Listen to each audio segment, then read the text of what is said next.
It's Halloween when the world is already a horror show.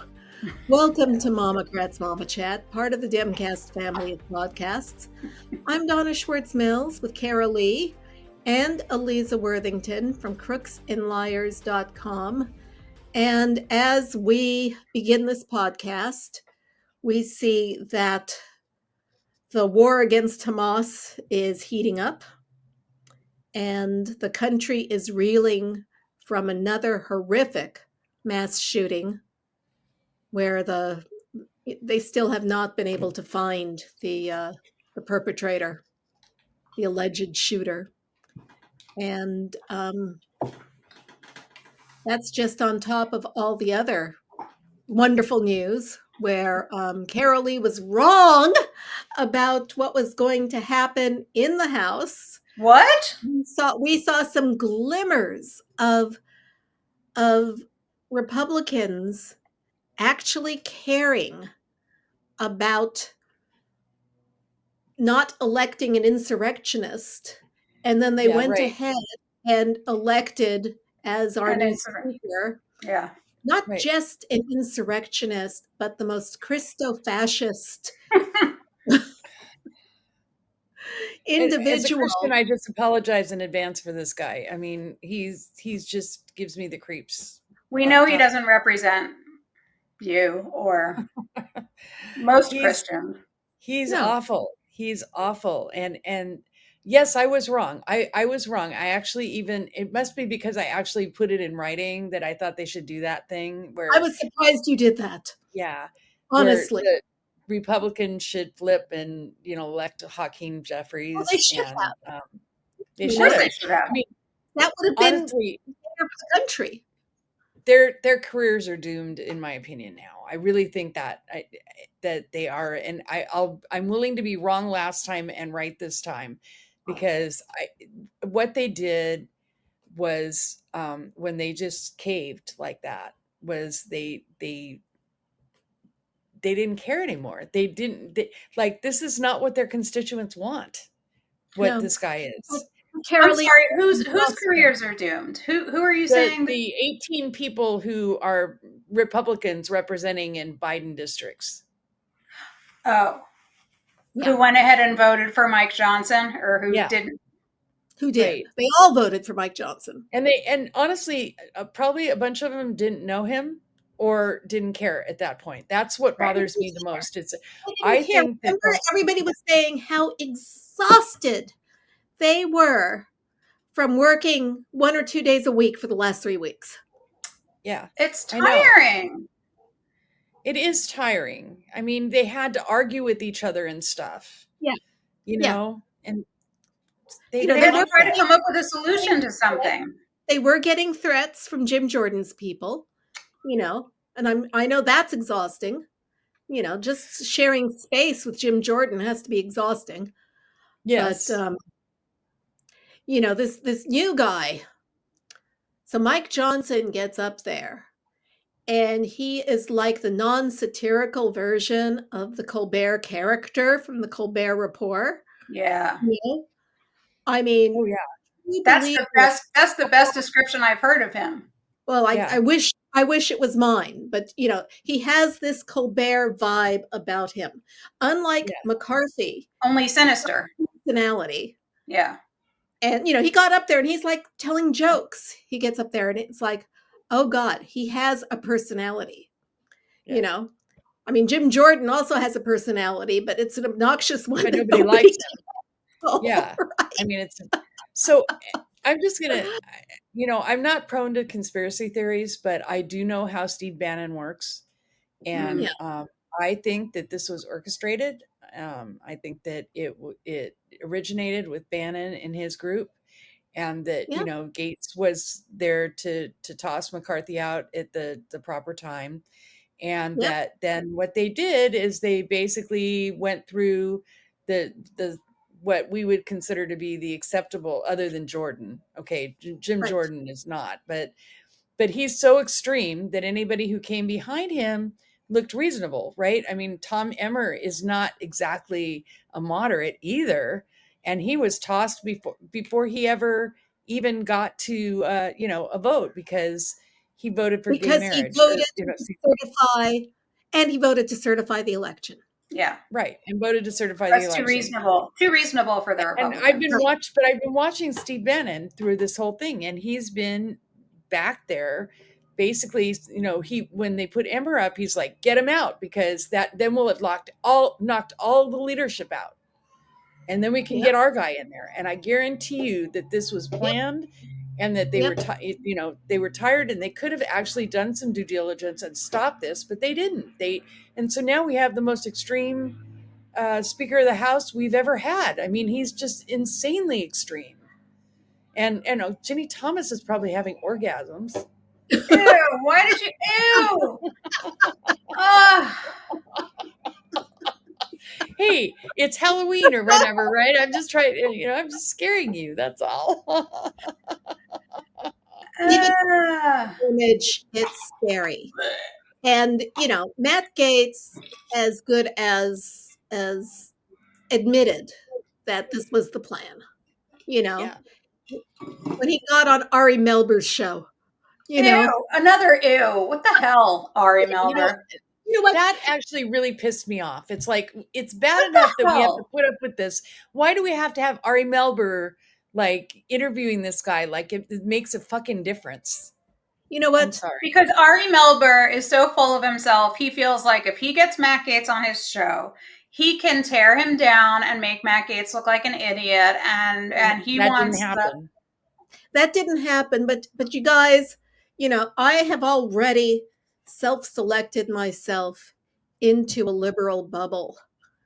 And, if the only things that get into that bubble are Ari Melber's efforts to look like he's objective, I can take it in small doses, I don't and know. I don't watching think Matt Gaetz crow was just a little too much for me. I don't think it's a bad thing for us to hear what they have to say when it's in a safe place and we understand that they're not to be trusted. Well, we have to know what they're saying. I just think at the end of that day, Matt Gaetz crowing about this was just a little bit more than I was willing to watch. I just switched over to CNN and watched something else for a while. But we have, on YouTube TV, you have, sorry, you guys, is it noisy right now? What? I use YouTube TV too. Yeah, you can split the screen 4 ways, right? So you can have everything on, and then you can mute the TV and put on closed captioning. And then you can just switch between them and not actually have to hear their slimy little voices. You can just see the closed captioning on it, and it's great. So yeah. Anyway, that's what I did for that. But Karoli's secrets. This is how she keeps up with everything. Right. But Steve Bannon, I promise you that if we were to find similar emails to the ones that we found in 2013 from Groundswell, we would see that Steve Bannon was right under everything, and that he was planning the timing. And this is all related to their effort to take over the country with Christofascism. That's what they want. Right. And if they can't get it through Trump, they'll get it other ways. So yeah, I mean, that's a horror story in itself, but yeah. So, and as far as the liberal bubble goes, I just like to say that lately I've not felt like I'm in a liberal bubble. In fact, I got dogpiled last night for daring to say that Hamas lies. All I said was that Hamas lies. Yes. Yes. I don't think, forget about the progressive left. The progressive left. Back just before we move on, not forgetting about the progressive left, but before we shift to it, I haven't felt like MSNBC is a liberal bubble for years.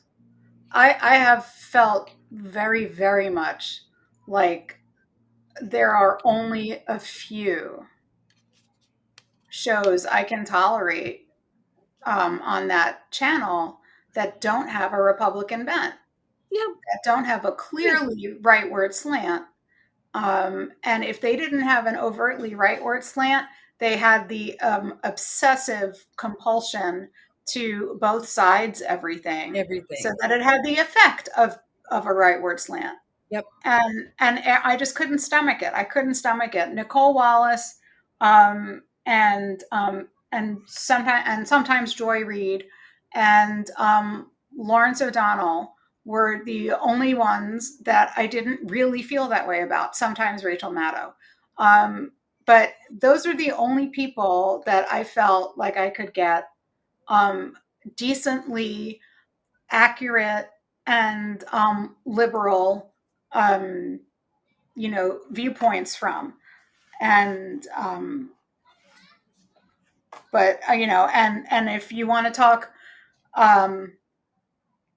anything before 4:00 was hell of Republican, hell of Republican. And anybody after Nicole Wallace, if I feel like you get into that progressive left, which to me, it veers, depending on the person or the host, veers into that horseshoe theory that Karoli is talking about now, with their defense of Hamas and their inability to, or refusal to, differentiate between Palestinians and Hamas. And when they're saying free Palestine, they don't finish the sentence. They're not saying free Palestine from what?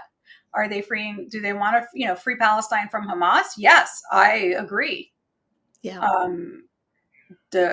But free Palestine from Israel or free Palestine from the Jews, that's a different story. So finish your damn sentence. I will say that today, I think it was talking to Nicole Wallace, but maybe it was before that, Richard Engel actually said, you can't trust anything Hamas says.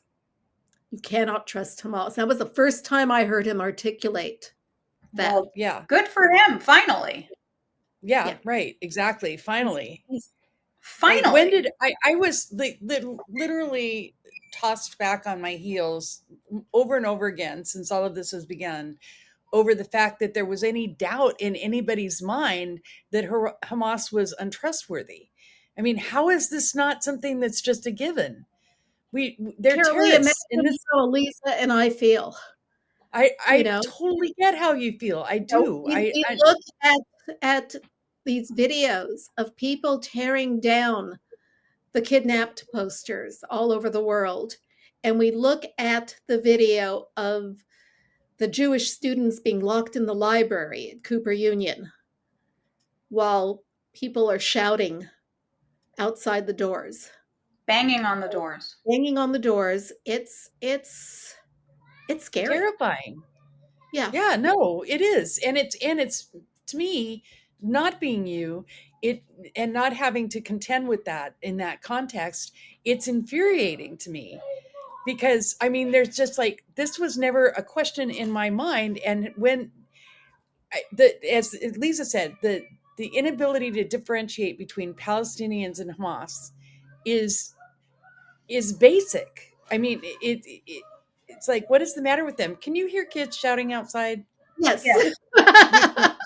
It's adorable. I like it. It's adorable, but it's not interfering with our ability to, it's not interfering with my ability to hear you. I can't speak for Donna. As long as nobody's being tortured outside your room, we're good. No, our neighbor has 3 little boys, and the oldest one is in school and the other 2 aren't. So when the oldest gets home, they start to play outside, and I usually shut my window. But it's so nice today, I didn't want to. So that's leave it in. It's not bothering me. Good sound. We like to hear children at play. Yeah. So I like to hear kids play too. So anyway, I last night, literally all I said was that Hamas is untrustworthy. Nothing they say should be trusted, right? I mean, this to me is not a controversial statement. It's not in any way. And I said it on Blue Sky, and holy moly, did I get dogpiled. I mean, like, people, and not in a good way. Like, you can come at me and have a difference of opinion with me and argue with me, and that's okay. But this wasn't that. This was, basically, fuck you. That's what they, fuck you, or you're useless, or, whatever. Were they And bots? Were there bots involved? I don't think there are bots on Blue Sky at this point. They were people. They were people. And one of them was actually decent enough to come back and talk to me. So I engaged with that person and didn't get anywhere with them either. It's like, okay, then goodbye. I mean, I don't know what to say. If you can't accept this basic truth, then we have a problem. And my whole life, or at least in the time like that I've been raising kids, I've raised all my kids to be sympathetic to Palestinians who are, and Caitlin even wrote a letter to George Bush about, because he was basically cutting him off anyway. Sorry. Oh, okay. Well, there we go. Doggy bark. So I mean, I've always been empathetic and sympathetic to that, and wanted to find a solution for that. But to suggest that Hamas is somehow an even dealer in that region is just bizarre. You know what? It's most Israelis want a good solution for Palestinians. Yes. Yeah. Right. Most Israelis I have contact with, put it that way, want safety and security for the Palestinians. Right. Because they're fine with them having Gaza. They're fine with them having the West Bank. They're fine with that. They're fine with, how many, I've said this before on this podcast, how many times has Israel come to them with these land for peace offers to be rejected. Right. How many? And it's just, we want that. We want peace. Right. We want peace. We're not celebrating the death of Palestinians the way Palestinians, not just Hamas, but some Palestinians are celebrating the death of Jews and Israelis. And a lot of those Israelis who died aren't even Jewish. And a good percentage of the Israelis who died on those kibbutzes are peace-loving, Palestinian-supporting people who spent a good part of their energy trying to help the Palestinians and get support to them. And what people who are just all of a sudden super interested in the Middle East, who weren't paying attention for the entire last year or the last 6 months, aren't grokking the fact that Israel, and many of us who support Israel have been in the streets, just on fire, protesting Netanyahu's government and his attempted judicial coup. And a lot of that has to do with the way Netanyahu approaches his government's treatment of the Palestinians. Yep. But all of a sudden, these people who, 3 weeks ago couldn't find Gaza on a map. Yeah. Well, I personally think these people just want an excuse to hate on Jews. So, and on the other hand, that's the most disappointing part to me. The most disappointing part is that these people who have lots of compassion for everybody but Jews can't find even a shred of it in their heart for Jews. Right, because it all started before even Israel fought back after this. Before Israel even launched an attack, a counterattack, there was free Palestine from the river to the sea. Yeah. Colbert, I don't know if you guys saw Stephen Colbert last night, but he did a really, really great monologue at the beginning of his show. I'll have to look at it. I'll have to find that. And that was his point exactly. He said, when you talk about from the river to the sea, you are talking about eradicating people. You are talking about eliminating people, and that's not okay. Well, that whole Free Palestine movement was started by an incredibly anti-Semitic, billionaire Syrian guy. that whole, he doesn't even live in Palestine or Gaza or, what used to be Palestine. It's not, he's just some guy in Syria who hates the Jews and calls us filth and wants us off the face of the earth. And that's what that means.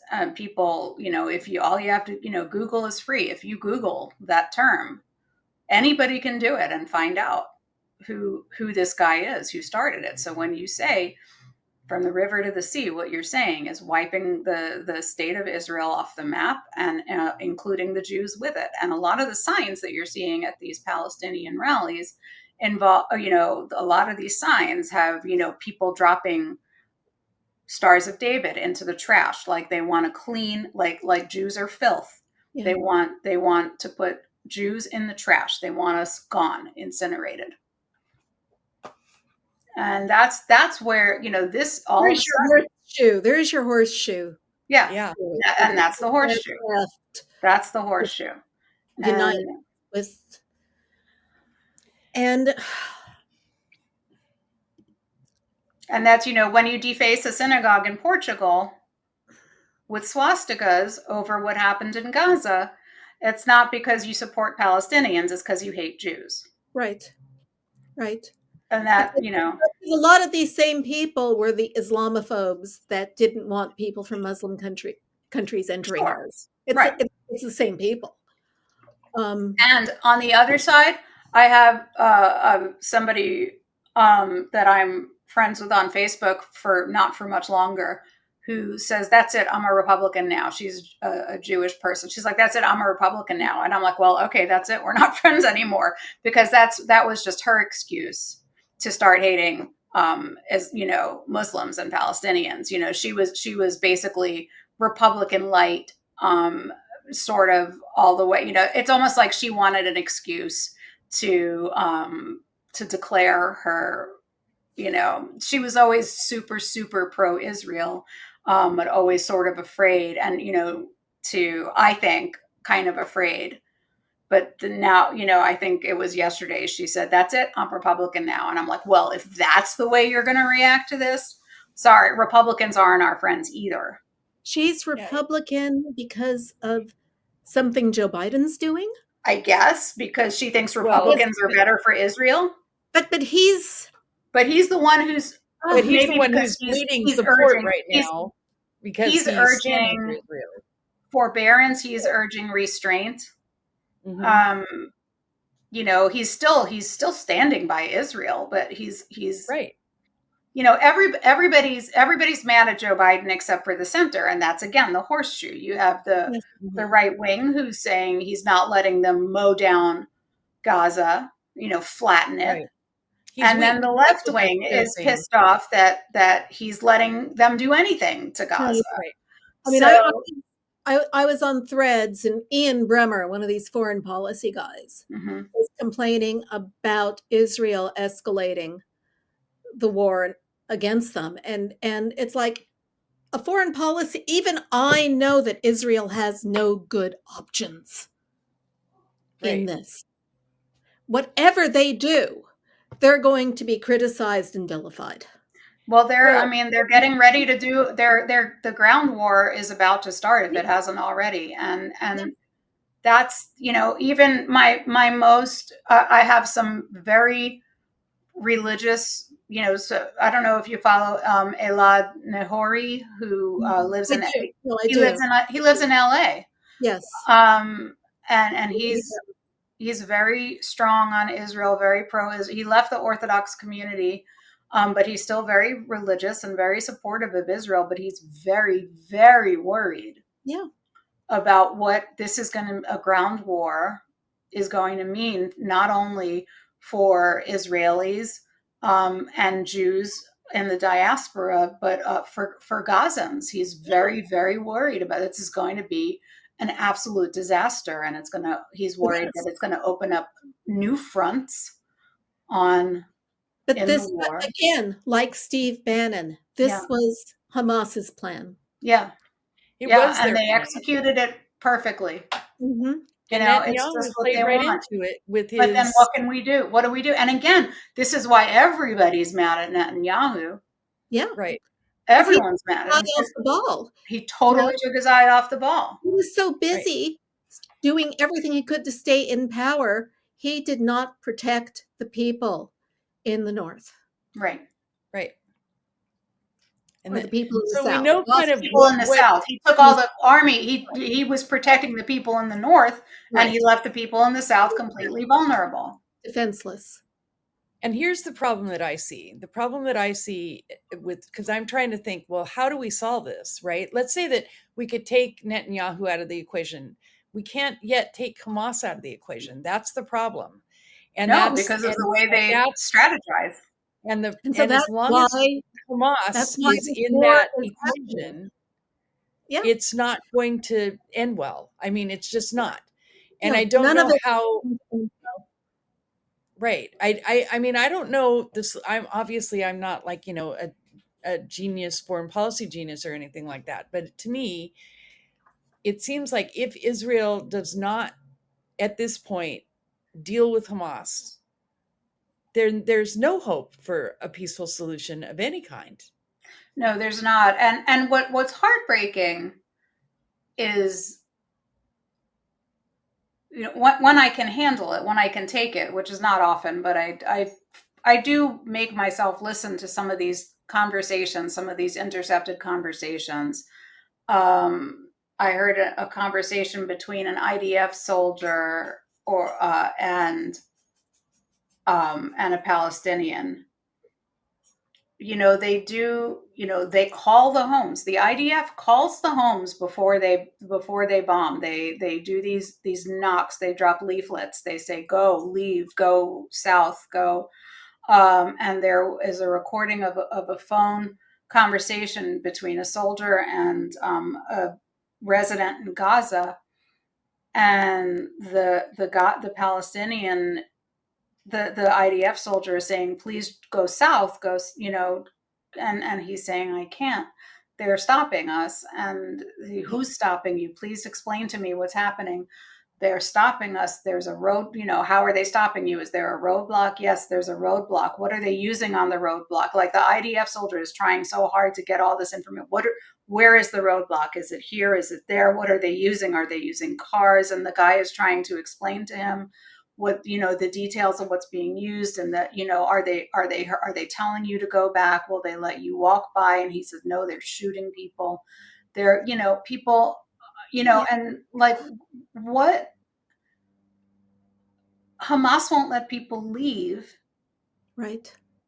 And their entire strategy, their entire method is to use Palestinian civilians as their cover. Yes. And someone on Twitter who I, knows, I follow, religiously, and he's great on American history. He's great in American politics, and then, he's just sort of getting caught up on what's going on over there. And he posted, like, with disbelief, he's like, wait, Hamas keeps munitions near hospitals, with like 3 question marks. And I'm like, yeah, that's their MO, near hospitals, near mosques, near schools, near civic centers. This is what they don't take, I'm not talking about taking a human and putting them in front of them. This is what we mean when we say they use human shields. Yeah. Right. Yeah. Right. And I don't think that is sinking in or is yet reaching into average Americans like it should be, but it is. And you don't have to love war. You don't have to, you can be a peace loving person. I don't want war either but you have to understand that if you're facing off with somebody who wants you dead, right? And you can't have any progress as long as that person wants you dead. I mean, it's just that simple. And that was, all of these times that Israel came to the Palestinians, the PLO, whether it was Arafat or whoever, with these offers, they all included the mandate, at least, that the PLO or the Palestinians take it out of their charter that they wanted to wipe Israel off the map. And they won't do it. And they wouldn't do it. Right. Right. And it's like, well, how are we supposed to make peace when you have it written down in your charter that your goal in life is to eradicate. Right. You know, it's how stupid do you think we are? And then people saying that Israelis are colonizers, or they don't have a right to the land, or they're not indigenous. And I'm just like, oh my God, are you fucking kidding me? I mean, like, we don't need to play, like, this isn't a contest of generational trauma, but I do think we have at least 3,000 years on a lot of you people. You know, we've been thrown out of our land. You know, we've been chased out of Israel for thousands of years. Don't tell me this is not this didn't start with the Balfour Declaration. You know, this is not. And don't forget that the Balfour Declaration was strategy.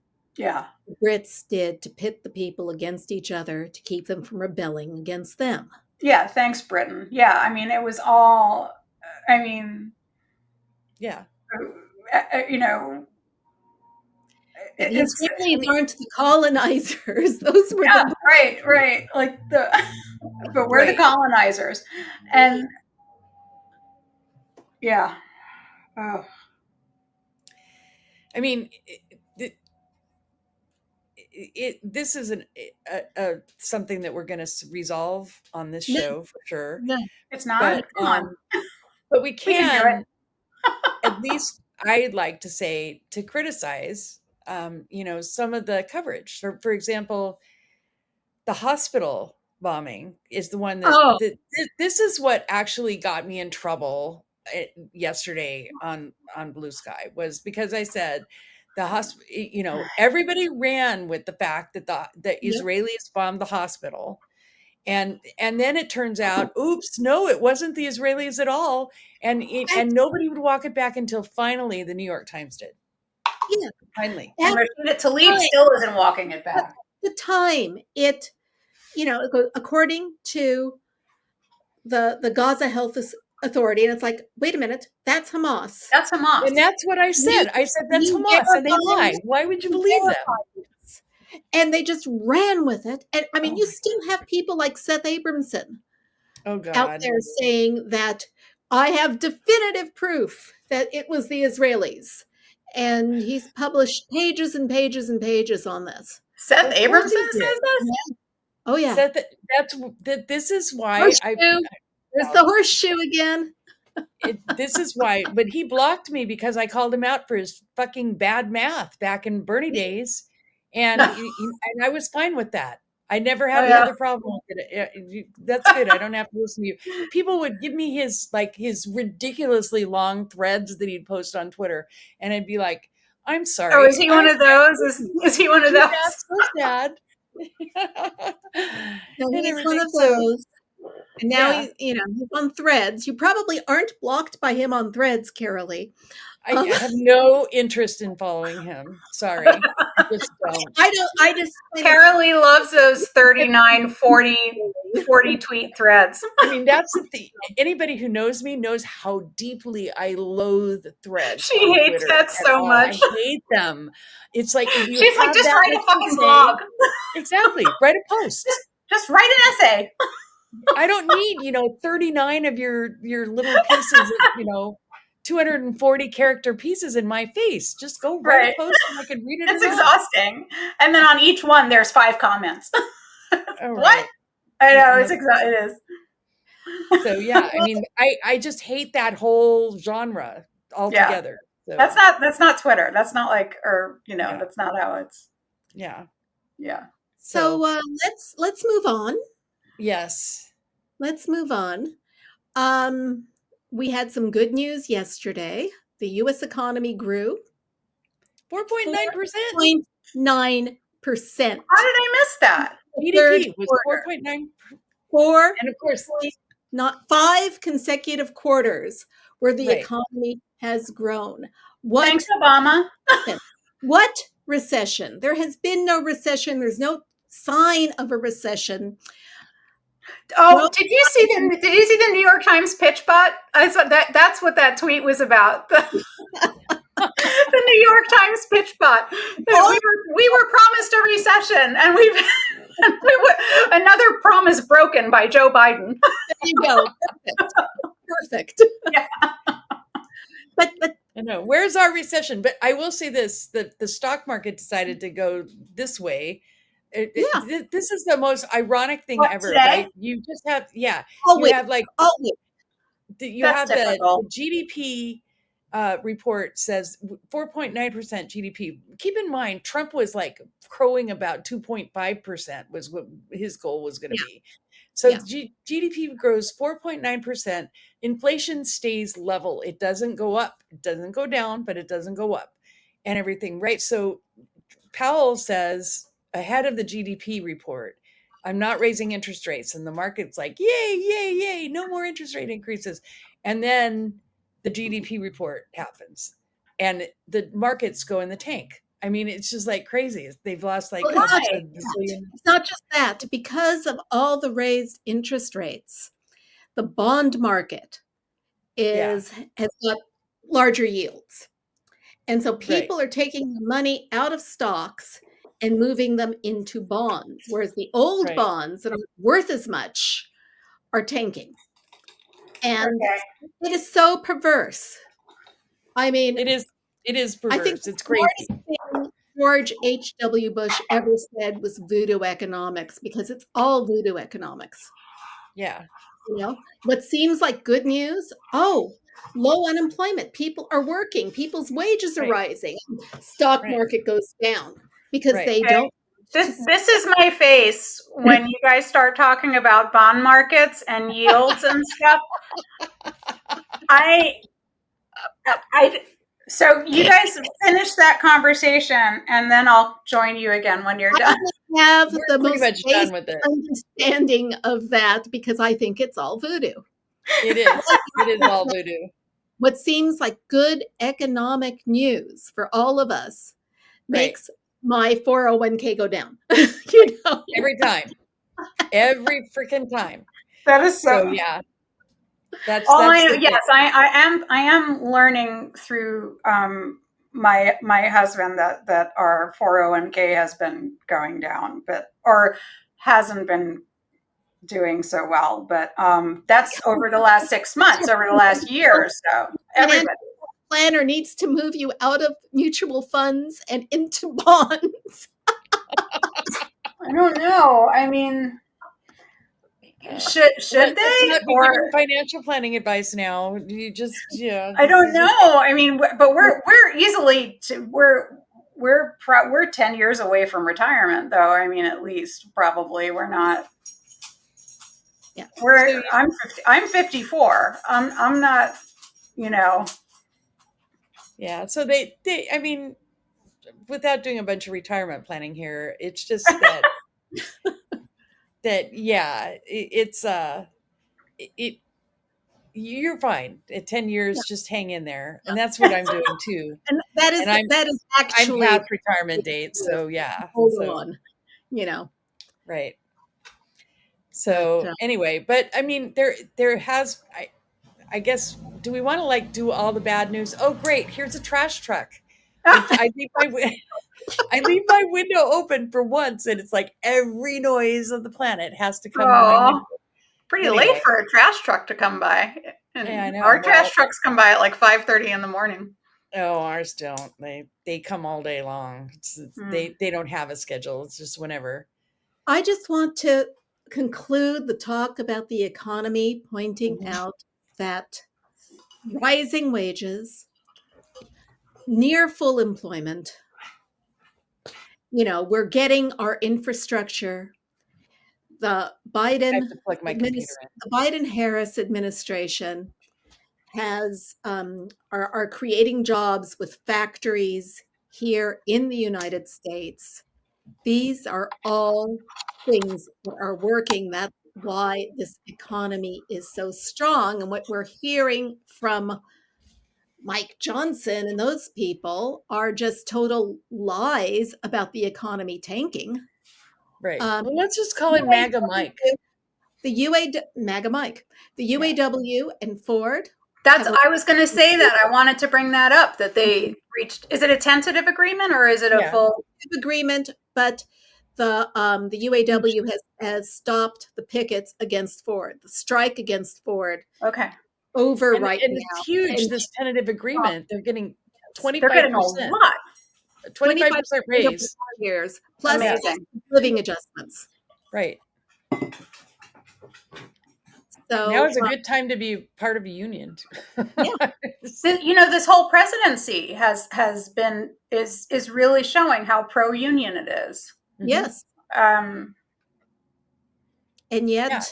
And how, I mean, one of the things I read a little snippet today on the economy again, and it's saying that the beneficiaries really of this economy are the younger workers who are getting the bigger raises and everything. Mhm. So yes, there are challenges with regard to housing, and there are challenges with regard to the fact that food's more expensive now and everything, although that's profit taking.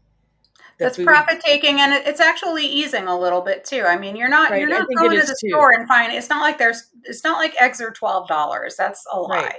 Right. No, and gas prices here are still high, and that's because we have high gas taxes. I mean, that's what it is. Our gas tax only adds about $1 a gallon. Well, where you are, it only adds about $1 a gallon. Where I am, it's $1.50. Okay, but also the main reason why it is so crazy high in California are the lack of refineries here. Yeah, just getting the oil to us. Yeah, that's interesting. Yeah, I wonder what the deal is in Maryland, because I just filled up my tank this morning. I mean, it's not a huge car. It's a RAV4. It's like a mini SUV, but the per gallon, it was like $3.35. Yeah. Try $5.50, $5.75. Yeah, that's not, I'm not seeing that anywhere around here, but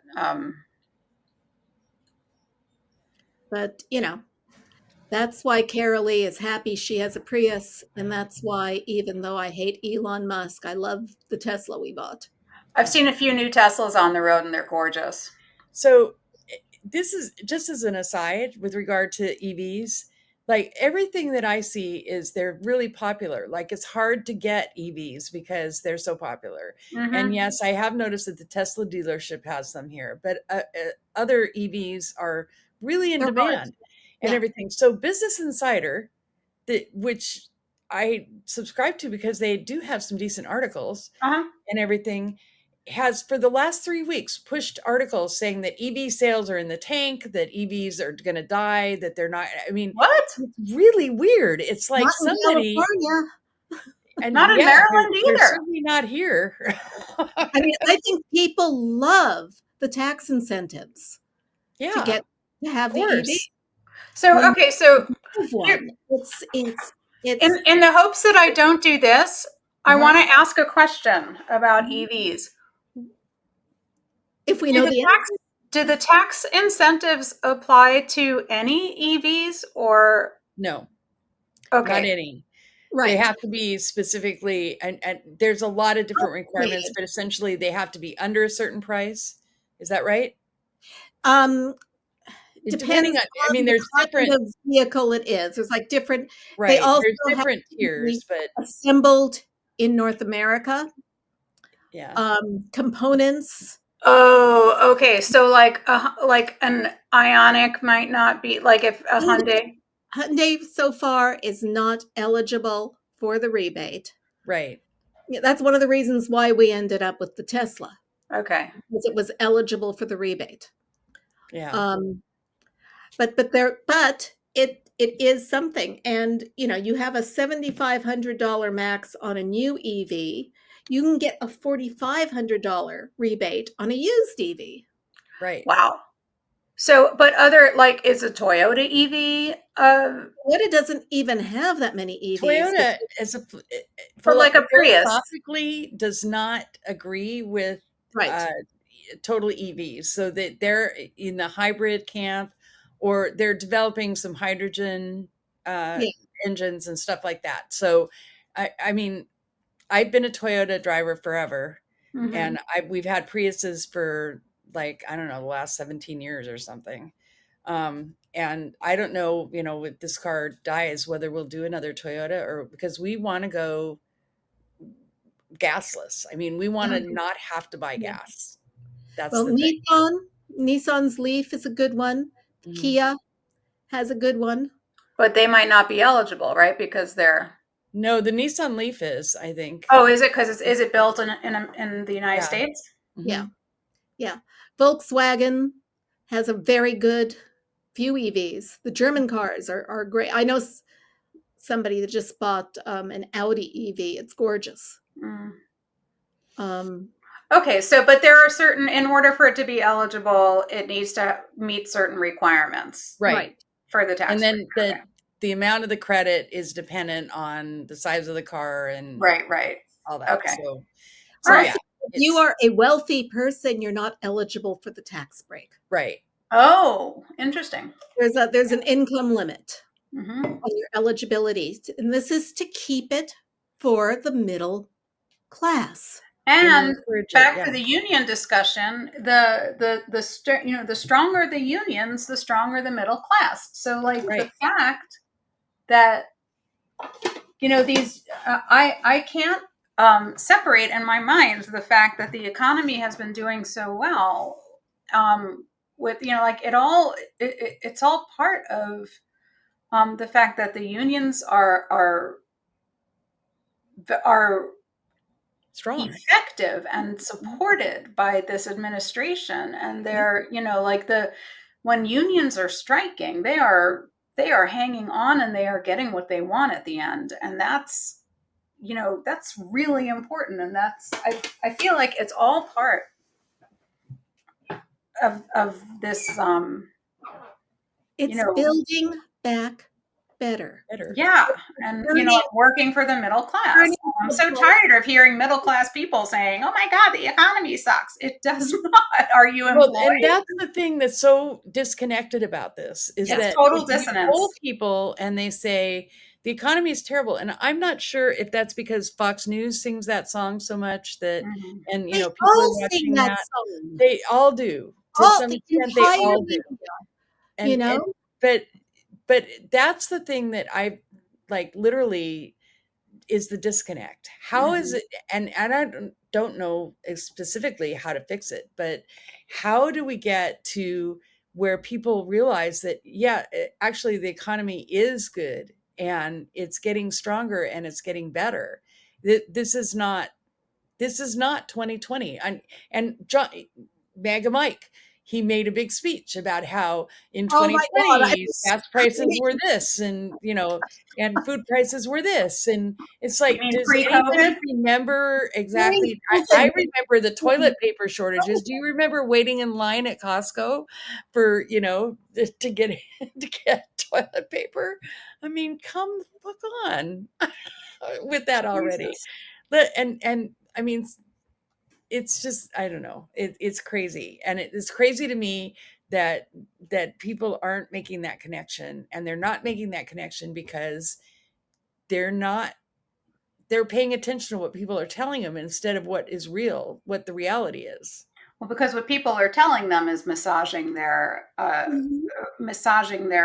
anger reflex, and their grievance reflexes, and that feels that scratches an itch for them, and that's where that helps them get off, and that's sorry, it just does. I mean, it's like that's what gets people to the polls. When things are going great, people are like, I don't know. This is the thing that worries me, and that's why I feel like there's hope on the horizon. If you're not going to run on the economy, the other thing you run on is what Republicans are planning to do to us, especially women. And the Ohio vote, I think, is going to be a really good leading indicator of what that looks like next. They're voting next Tuesday to basically put the right to abortion into their constitution. What election is happening next Tuesday? Well, there's a bunch of elections all over, off-year elections all over the country. we've got Virginia, Ohio, Kentucky, Mississippi, Pennsylvania, Texas, Maine, and there are local elections all over the place for mayor, city council, school board. Everybody needs to get out and vote. Yes. Yes. You know, Take it, baby. every was that a shimmy? is important. You've got these Moms for Liberty candidates, you know, on these school boards Jesus, yeah. that are doing all they can for MAGA Mike's agenda. Yeah. You know, rewriting history and taking people who are not white Christians out of the curriculum. Right. You know, slavery benefited Black people, according to them. They don't want slavery to be painted in such a negative light in the American history books. I thought our history books were whitewashed enough. Oh my God, I know, nothing right? compared to what they're trying to do now. That's right. And they want to make sure that you know that there are no gay characters in any books. They want to take the Black authors off the bookshelves in the libraries. They want, I mean, these people. So yeah, so okay, so this is not this coming Tuesday, but a week from Tuesday, right? Because this coming Tuesday is October 31st. Okay. Oh, so, right. Yeah, sorry, you're right. 7th. A week from November Tuesday. 7th, a week from Tuesday. So we've got, right. You know, yeah, a little less than 2 weeks. I mean, Glenn Youngkin in Virginia. Now he ran as an education candidate. Oh, geez. Right. Right, but his 15 he's not up, is he? Is he up again? Is not faring well in Virginia right now. I mean, that's what I was trying to say. Like, they're running these culture wars and they are falling flat. People are past this. They don't want to go back to that. I mean, there's obviously there's a segment of them that do. And they have an outsized voice in media and they have an outsized voice in the papers and they make a lot of noise. But when it comes right down to it, people don't want this. That's why you had the big votes in Kansas, and it's, you know what, to put it in there and other places. And so I think we have to take some hope from that if people come out to vote. Yeah.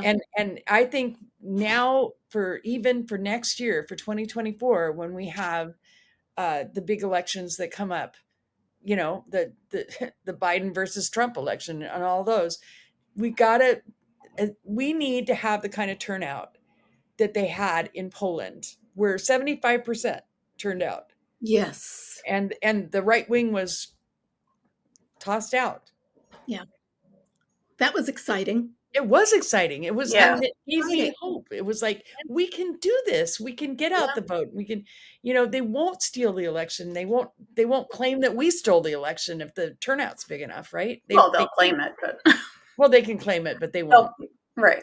Yeah. I mean, as it is, they're doing everything they can to make it harder to vote, to make it harder to understand the issues.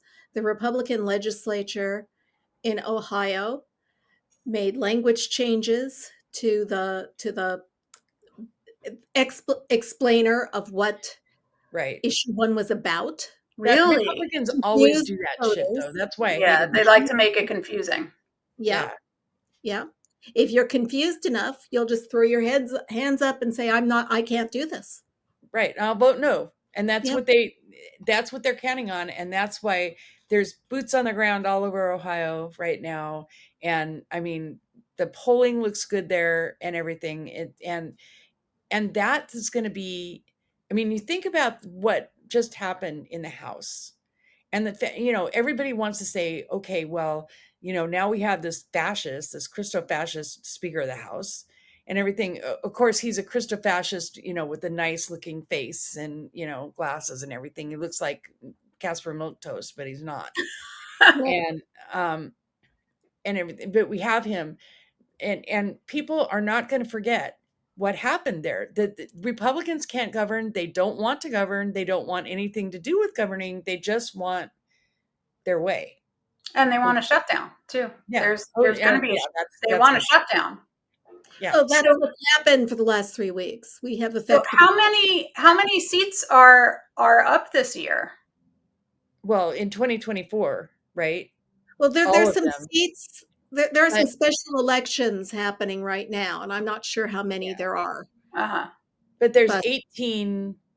yeah, There's 18 Biden district, in heavily 2024. Biden district Republicans right now. Yeah. And every damn one of them needs to get knocked Turned out. in. Yep. All of them. Just send them home and get somebody else in there. Yep. So that's what I say. So I was wrong about them flipping, but then I figured they've also ended their career. So that's fine too. Well, we have about 5 minutes left. Do we want to talk about the former guy's legal problems? Yeah. So We had Jenna Ellis flipped, right? Yep. Yeah. So, yeah. Jenna Ellis. I mean, she made a plea deal. A lot of these flippers still are spouting nonsense privately. So Sidney Powell has got a problem with that because she is basically going back and going out and saying like that she was forced. But if you look at her, that when she was in court, when she was under oath, when she was making that plea deal, you have to say that you were not coerced, that you're doing it of your own free will, and that you're telling the truth, and that that the election wasn't stolen. She had to elocute to all that stuff in court under oath. So whatever she says out there if she wants to blow up her plea deal, sure, keep talking. She also has to put it in writing, doesn't she? I mean, she has to. Yeah. And they have to write a letter of apology and all that other stuff. And don't they have to testify again? Aren't they going to be testifying truthfully under oath against other defendants? Yes. And they have to, and it's got to be what they offered in what they did in their proffer.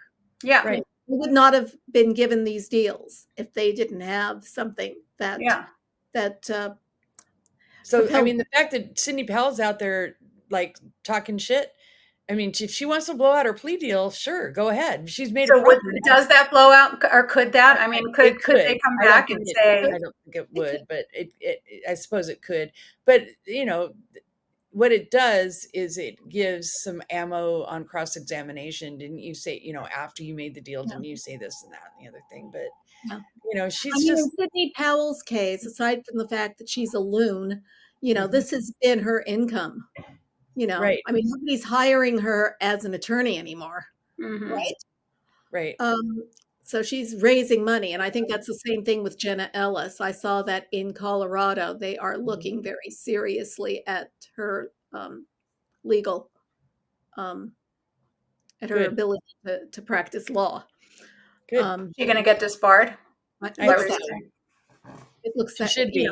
They're investigating in Colorado. Of course, she lives. And are they for Sidney Powell? And I don't know about Sidney Powell, but John Eastman, they've had the hearings out here for him. Yeah. And I hope he gets disbarred. I mean, my hope is that all the other defendants in the RICO case flip, except for John Eastman, Jeffrey Clark, Rudy Giuliani, and Donald Trump. That those are the 4 that are on trial. Now in New York, Ivanka is going to have to testify. Aww. That will be interesting. Cute. And Donald has been going to the courthouse and stomping out at big flounce, and being fined $10,000 this time for going after the court clerk again. Well, the best part of that fine is the judge saying in the court on the record, I think you lied. I mean, he didn't use those words. He just said, I find you to be untruthful and fine you. But I mean, that is basically a judge saying on the record, this guy just lied under oath. Yeah. But who lied under oath? And Trump. Jack Smith has also filed to get the gag order in DC reinstated because it's on pause right now. It's on hold. And so why, had it expired or something? Or no, she Judge Chuck can put a stay on it pending appeal. Oh, okay. Yeah. So anyway, he's not exactly succeeding, which is good.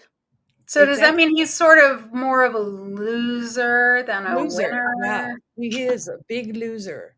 Except for one thing, he's probably going to win the Republican nomination. And Fox News is out there pimping Nikki Haley as hard as they can, and nobody's buying it. I mean, it's not going to happen. Because they succeeded in radicalizing their audience, and they can't control it, and that's it. Right. That's our hour. Oh, wow. So that did. We will join us on Friday, next Friday on YouTube, MOMocrats.buzzsprout.com, or on your favorite podcast service, such as iTunes, Google, and Amazon Music. And be sure to check our Facebook page for updates. I'm Donna Schwartz Mills, along with Karoli and Aliza Worthington. And we're saying bye for the MOMocrats. Bye, everybody. Bye-bye. Happy Halloween. MOMocrats MOMochat is part of the DemCast family of podcasts.